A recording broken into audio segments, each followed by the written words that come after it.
vetëm që ka arë, vetëm keq kemi bërë. 110.000 lekë pension. Më dhem zemra, kurikin, nipat më ka një larë dhe nuk kthehet. I kam rrit vetë më pikon zemra.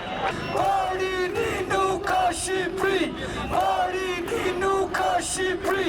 Arsyeja që më kanë nxjerrë sheshë se procesi është i tej zgjatur një, e dyta mënyra se si janë shpërndar apartamentet, ato që janë, domethënë janë shpërndar nuk është e dura, nuk është e sakta, punësimi, shkollimi, domethënë infrastruktura arsimore, shëndetësia, transparenca mbi të gjitha këto janë problematike dhe kjo është arsye pse kemi dalë në protestë.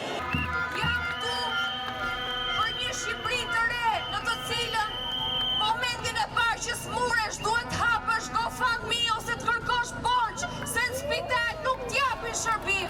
Jam këtu që në spitalet dhe maternitetet tona të mos vdesin më grashta zanë, por t'ju jepet shërbim.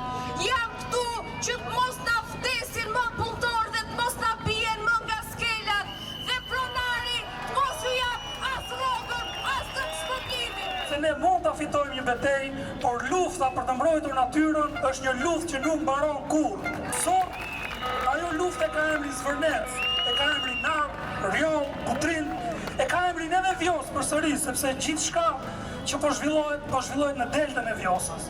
Një gjë që është imediate për të vendosur normalisht është korrupsioni dhe administrata e korruptuar në të gjitha ndoshta hallkat e saj. Normalisht edhe krimi, diçka që më tremb shumë dhe her pas here është kthyer dhe në ankth është numri i vrasjeve dhe aksidenteve. Kjo protestë mbase është vetëm fillimi i diçkaje shumë të madhe, nuk ka algoritëm që të arrijë të mas ndjesinë që po shkakton kjo protestë.